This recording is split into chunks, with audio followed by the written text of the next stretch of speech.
नमो नमः सुस्वागतम। आज हम सेमुषी द्वितीय भाग में प्रथम पाठ सूची पर्यावरण का अध्ययन करेंगे। पूर्व में हम इसके प्रथम और द्वितीय श्लोक का अध्ययन कर चुके हैं। आइए आगे के श्लोकों का अध्ययन करते हैं। सर्वप्रथम तृतीय श्लोक का वाचन करते हैं। वायुमंडलम भृशम दूषितम न हि निर्मलं जलम कुत्सित वस्तु मिश्रितं भक्ष्यं समलं धरातलं करणीयं बहिरंतर्जगति तु बहुशुद्धीकरणम शुचि पर्यावरणम। इस श्लोक के अन्वय को समझ लेते हैं। ही वायुमंडलम भृशम दूषितम। वायुमंडलम भृशम दूषितम जातम अर्थात वायुमंडल भृशम अत्यधिक, दूषित अर्थात प्रदूषित है। जलम निर्मलम ना, जलम जल भी निर्मलम ना स्वच्छ नहीं है।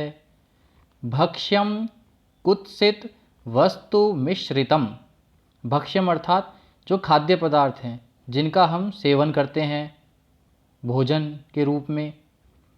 कुत्सित वस्तु मिश्रितम, वह खाद्य पदार्थ भी किस प्रकार के हैं? कुत्सित अर्थात बुरे पदार्थों से मिश्रित हैं, बुरे पदार्थों की उनमें मिलावट है।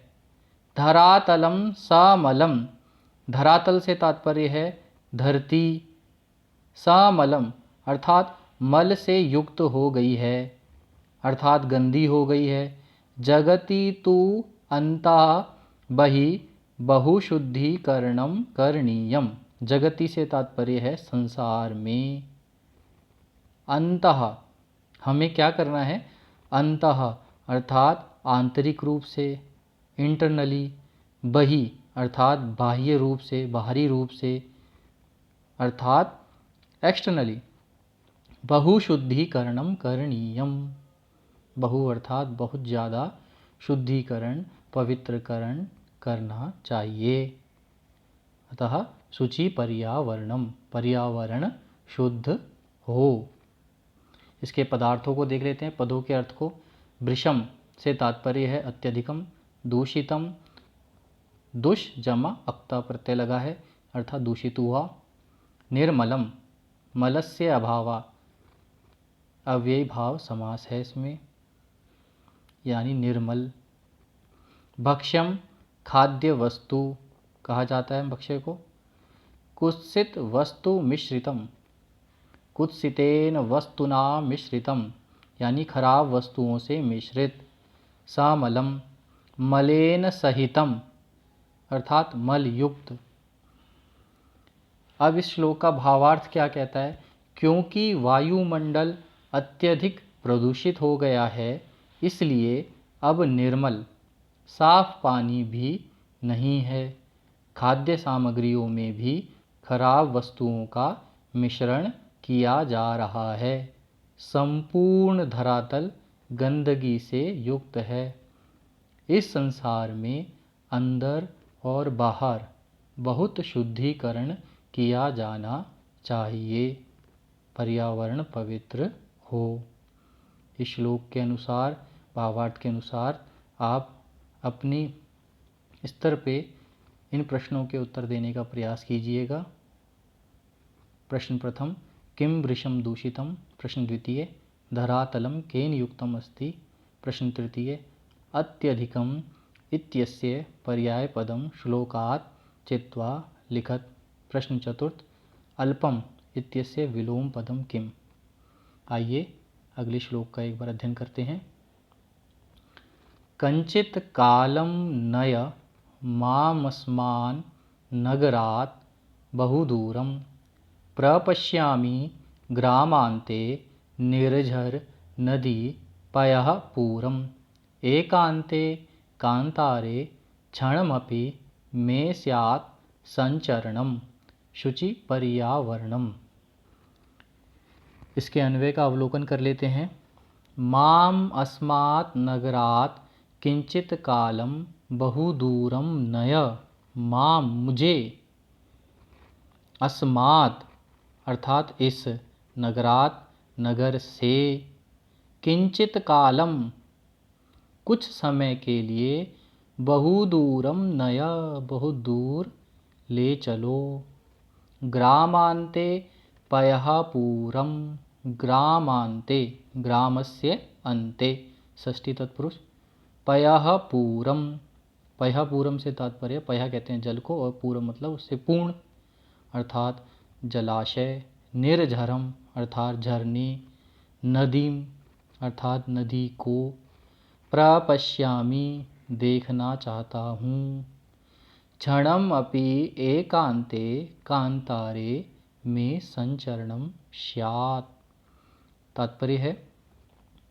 क्षण भर के लिए अपि मतलब भी एकांते कांतारे एकांत वन में संचरणम स्यात् भ्रमण हो जाए कवि चाहता है क्षण भर के लिए ही सही परंतु किसी एकांत स्थान में वह भ्रमण कर पाए अतः पर्यावरणम शुचि भवेत् पर्यावरण शुद्ध हो पवित्र हो। आइए इसके पदों के अर्थ को देख लेते हैं। कंचित कम जमा चित अर्थात चित और चन जो है अव्यय का प्रयोग यहाँ पे किया गया है। अनिश्चित अर्थ में होता है इसका प्रयोग चित प्रत्यय चित अव्यय का। और जैसे इसमें कुछ उदाहरण हम यहाँ देख सकते हैं।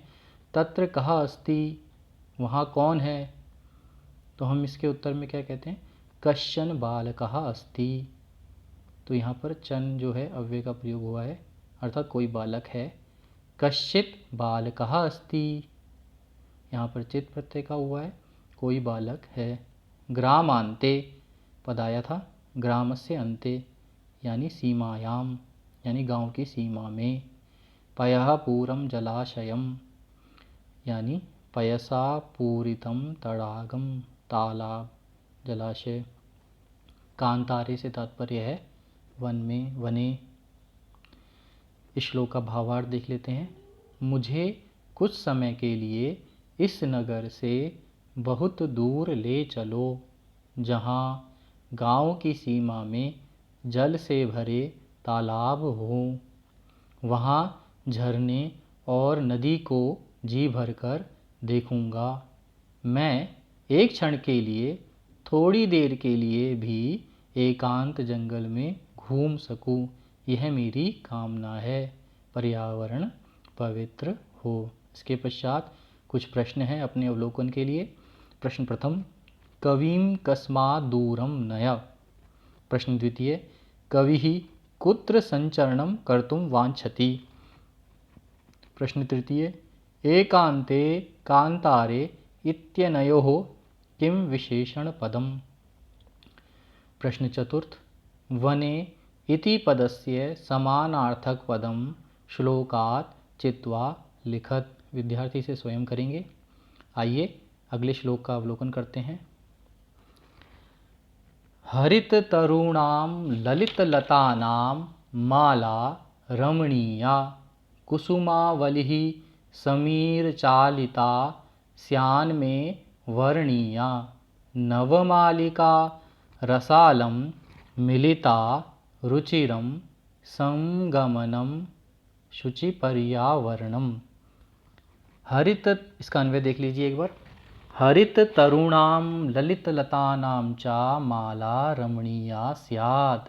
हरित तरुणाम हरे भरे तरुणाम अर्थात वृक्षों की ललित लता नाम जो ललित लता नाम यानी लताओं की हरी भरी लताओं की माला रमणीया स्यात्।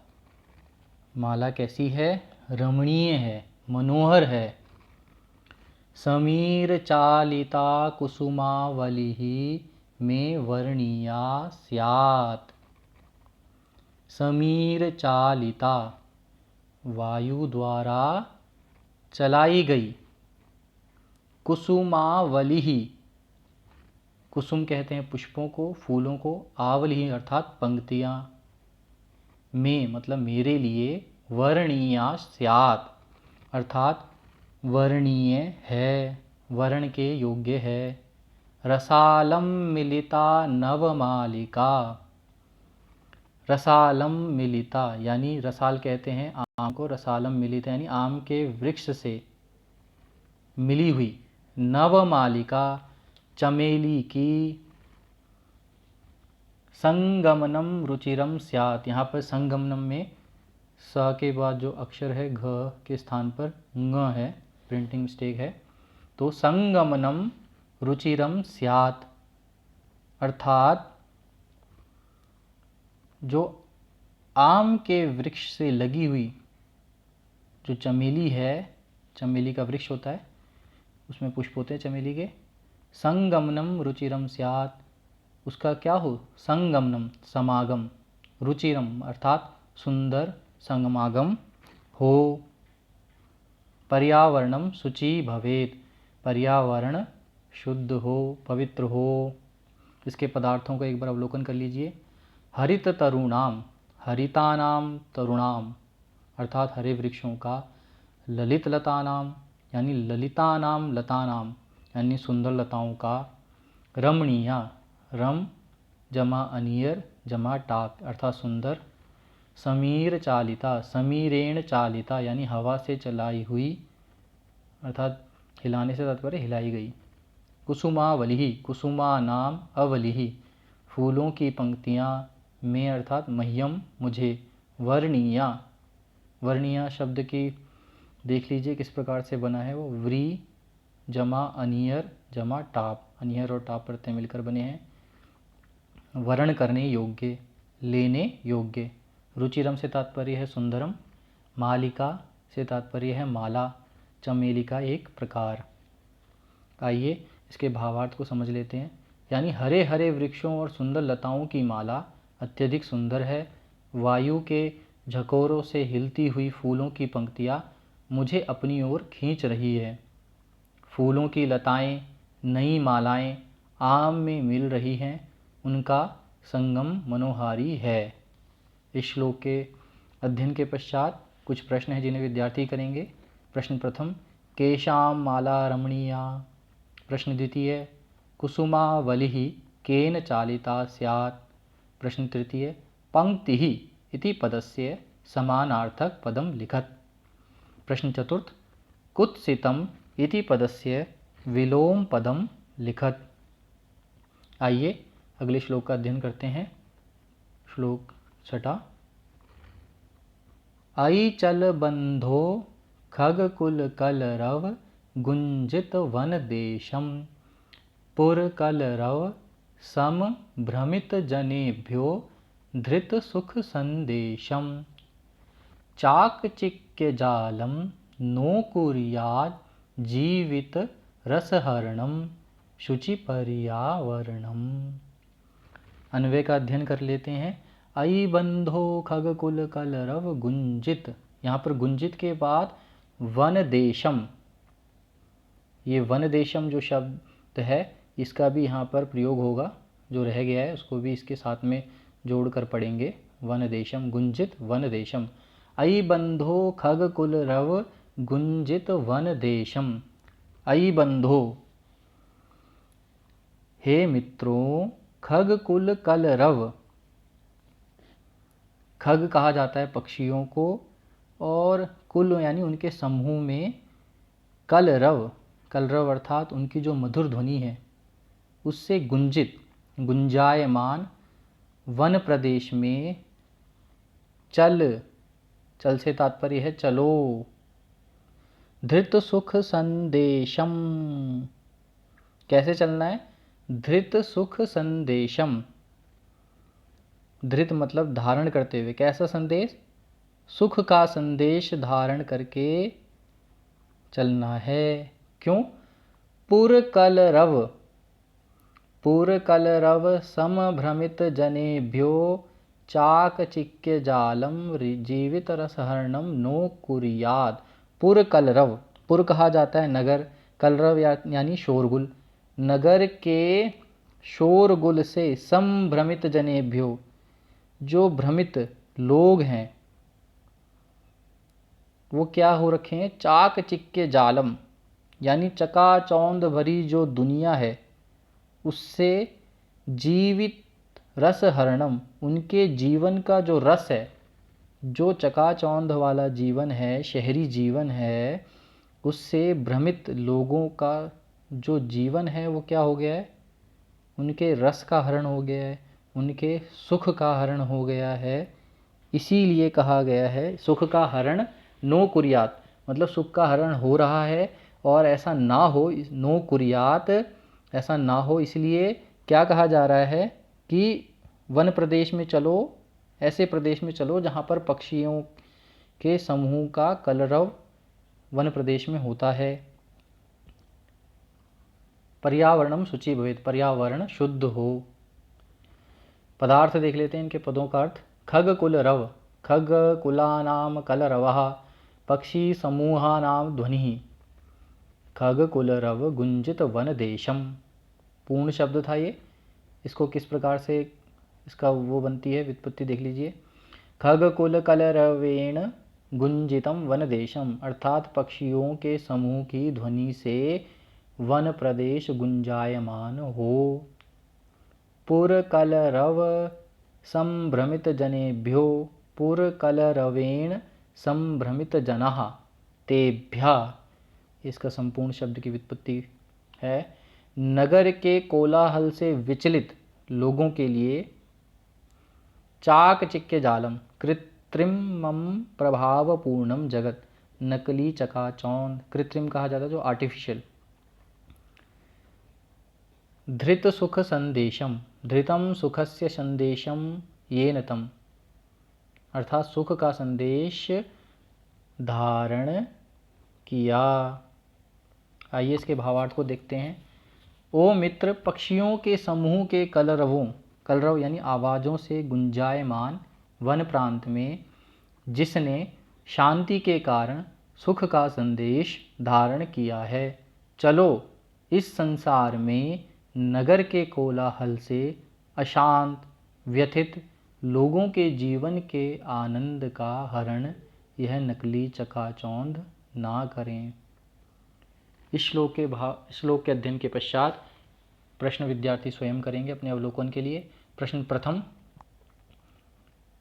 खगकुल कलरवेण किम गुंजितम अस्ति। प्रश्न द्वितीय, जनाः केन संभ्रमिताः सन्ति।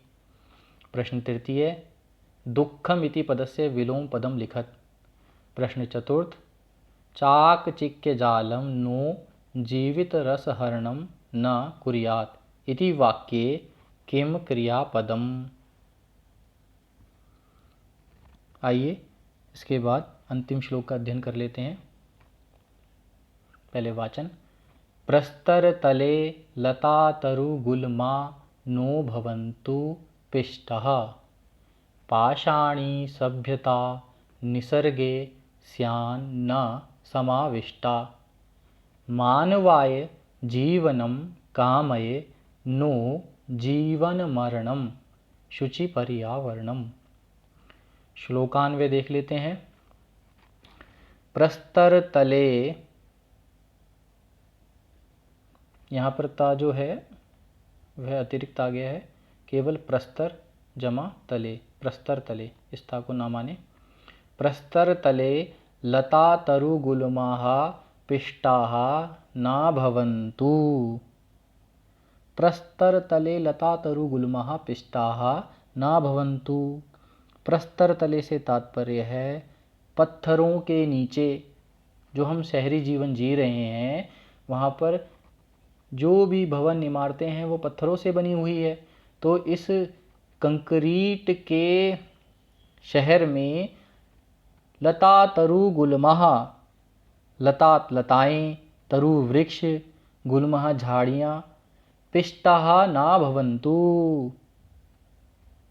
पिष्टाः मतलब पिसे, ना भवन्तु मतलब ना, यानी पत्थर के नीचे, पत्थरों के नीचे लताएं वृक्ष ना पिसें, निसर्गे पाषाणी सभ्यता समाविष्टा ना स्यात्। और ये आगे क्या बता रहे हैं, निसर्गे मतलब नैसर्गिक रूप से जो प्रकृति है, पहाड़, पर्वत, वन, पक्षी, झरने, नदियाँ, ये सब पाषाणी सभ्यता समाविष्टा ना स्यात्। जो प्रकृति है वो पाषाणी सभ्यता, संसार में जो पाषाणी सभ्यता दिन प्रतिदिन बढ़ती चली जा रही है, पाषाणी सभ्यता से तात्पर्य है जो पथरीली सभ्यता है, यानी शहरीकरण की जो प्रक्रिया हो रही है उसमें प्रकृति समाविष्टा ना स्यात्। प्रकृति जो समाविष्ट यानी ना समा जाए। अहम मानवाय जीवनम कामये। और इस प्रकार से अगर पाषाणी सभ्यता बढ़ती चली जाएगी और प्रकृति का नाश होता चला जाएगा तो कवि क्या कहना चाह रहे हैं, इसलिए वो चाहते हैं कि अहम मानवाय जीवनम कामये, मैं मानव के जीवन की कामना करता हूँ। और जीवन मरणम ना, यानी जीते हुए, जीवित रहते हुए भी मौत नहीं चाहता हूँ। यानी जब पथरीली पाषाणी सभ्यता का विकास अत्यधिक हो जाएगा और नैसर्गिक प्रकृति का ह्रास हो जाएगा तो स्वयमेव व्यक्ति जीते हुए भी मरे हुए के समान रहेगा। इसीलिए कवि चाहते हैं कि जीवनम मरणम ना, मतलब जीते हुए भी व्यक्ति ना मरे। इसीलिए अंत में हमें क्या करना है, पर्यावरणम शुचि भवेत्, पर्यावरण शुद्ध हो, पर्यावरण पवित्र हो, ताकि मानव जो प्रजाति है, मानव सभ्यता है, वह अविरल प्रकृति के साथ तालमेल से आगे बढ़ती चले। इस प्रकार से अंतिम श्लोक का भी हमने अन्वय कर लिया है। इसके पदार्थ देख लेते हैं। प्रस्तर तले, प्रस्तराणाम तले, पत्थरों के नीचे, लता तरु गुल्मः, लताः तरवः गुल्मः चा।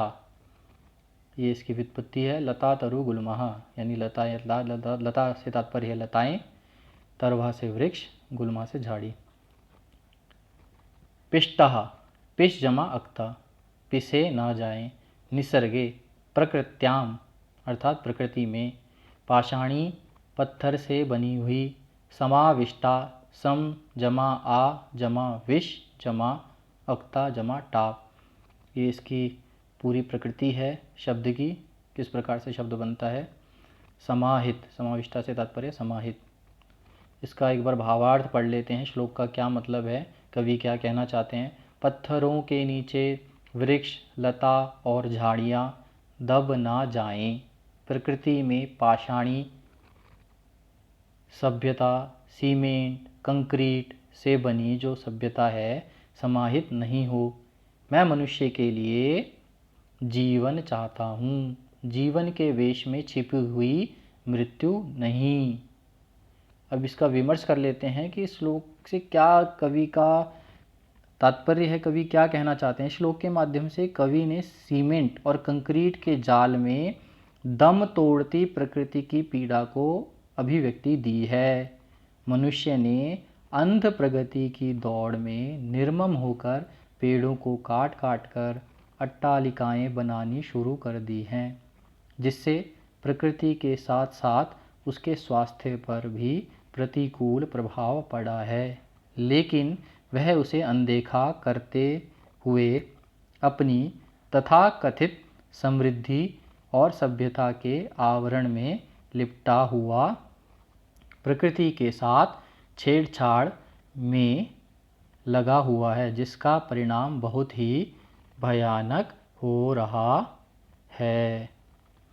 आइए, इसमें कुछ प्रश्न हैं जिनका आपको स्वयं उत्तर देना है, तभी आप समझ पाएंगे श्लोक को कितना समझ पाए हैं। प्रश्न प्रथम, प्रस्तर तले के पिष्टाः न भवन्तु। प्रश्न द्वितीय, कुत्र पाषाणी सभ्यता समाविष्टा न भवतु। प्रश्न तृतीय, अहम डैश कामये इति वाक्ये किं कर्तृपदम्। प्रश्न चतुर्थ, निसर्गे पाषाणी डैश स्यात् इति वाक्ये किं क्रियापदम्। ये प्रश्न श्लोक के आधार पर हैं, तो आप इसे कर लीजिएगा। अब अभ्यास कार्य देख लेते हैं। प्रश्न उत्तर साथ में दिए गए हैं, आप इसे अपने पुस्तिका में कर लेंगे। एक पदेन उत्तरम लिखत, अत्र जीवितम कीदृशम जातम। उत्तर है दुर्वहम। अनिशम महानगर मध्ये किम प्रचलति। उत्तर है कालाय चक्रम। ग कुत्सित वस्तु मिश्रितम किम अस्ति। उत्तर है भक्ष्यम। घ अहम कस्मै जीवनम कामये। उत्तर है मानवाय। ङ केशाम माला रमणीया, हरित तरुणाम ललित लतानाम। हरित तरुणाम ललित लतानाम। आइए आगे देखते हैं प्रश्न द्वितीय। अधोलिखितानां प्रश्नानाम उत्तराणि संस्कृत भाषायां लिखत। ये पूर्ण वाक्य वाले प्रश्न उत्तर हैं। क कविः किमर्थं प्रकृतेः शरणम् इच्छति। उत्तर कविः धरातले दुर्वहं जीवितं जातं प्रकृतेः शरणम् इच्छति। ख कस्मात् कारणात् महानगरेषु संसरणं कठिनं वर्तते।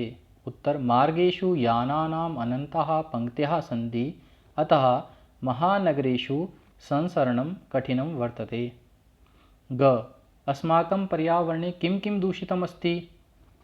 अस्माकं पर्यावरणे जलं, भक्ष्यं, वायुमण्डलं, धरातलं च दूषितम् अस्ति। घ कविः कुत्र सञ्चरणं कर्तुम् इच्छति। कविः नगरात् बहुदूरं कान्तारे एकान्ते ग्रामान्ते सञ्चरणं कर्तुम् इच्छति। ङ स्वस्थजीवनाय कीदृशे वातावरणे भ्रमणीयम्। उत्तर है स्वस्थ जीवनाय खगकुल रव गुंजित वन देशे भ्रमणीयम्। च अंतिमे पद्यांशे कवेः का कामना अस्ति। उत्तर कवेः कामना अस्ति यत् निसर्गे पाषाणी सभ्यता समाविष्टा न स्यात्, मानवाय जीवनं कामये जीवन मरणं न। प्रश्न तृतीय। संधि विच्छेदम कुरुते। इसमें संधि और संधि विच्छेद करने हैं। क प्रकृति जमा एव प्रकृतिरेव। ख स्यात् जमा न जमा एव स्यान्नैव। ग हि अनन्तः ह्यः अनन्तः। घ बहि जमा अन्तः जमा जगति बह्यन्तर जगति। ङ अस्मात् नगरात् अस्मान् नगरात्। च सम जमा चरणं संचरणं। छ धूमं मुञ्चति धूमं मुञ्चति। प्रश्न चतुर्थ। अधोलिखितानां अव्ययानां सहायतया रिक्त स्थानानि पूरयत। यहाँ पर कुछ अव्यय दिए गए हैं जिनको आपको रिक्त स्थान में भरना था। आप इसको दोबारा से एक बार अभ्यास कर लीजिएगा। का इदानीं वायुमंडलम, रिक्त स्थान में उत्तर दे रखा है भृशम प्रदूषितम अस्ति। ख अत्र जीवनम दुर्वहम अस्ति। ग प्राकृतिक वातावरणे क्षणं संचरणम् अपि लाभदायकं भवति। घ पर्यावरणस्य संरक्षणम् एव प्रकृतेः आराधना।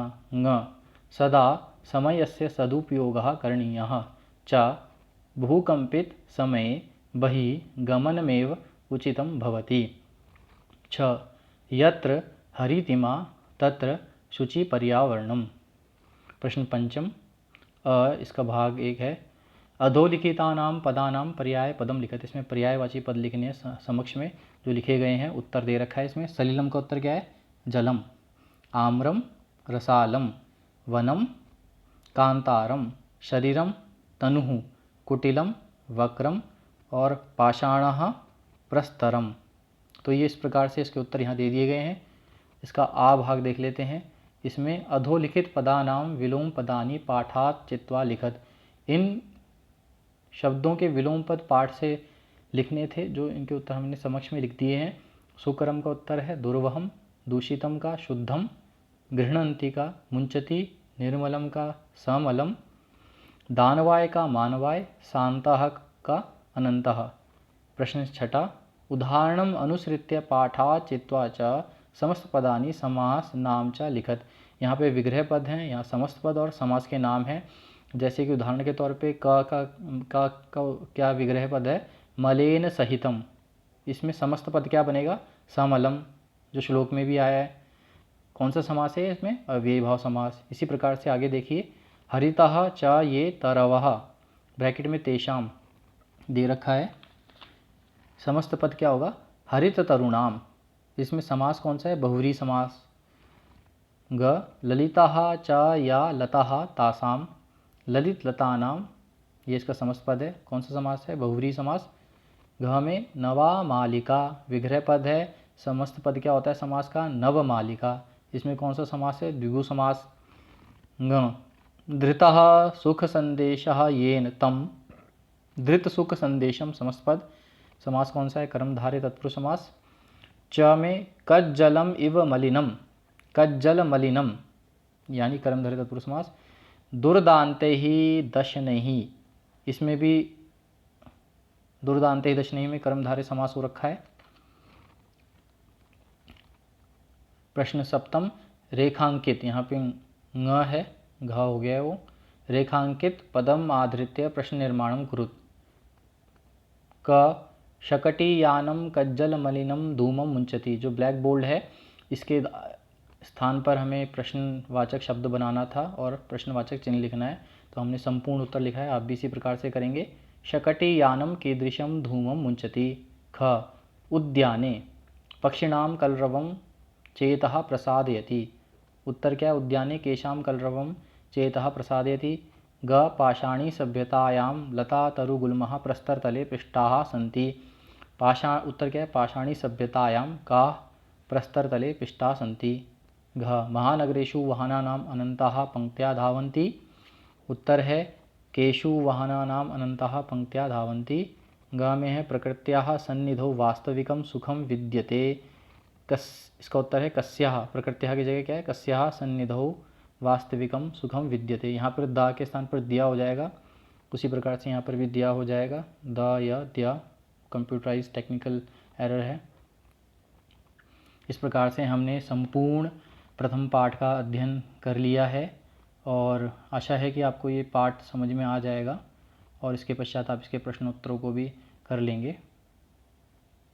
धन्यवाद। नमो नमः।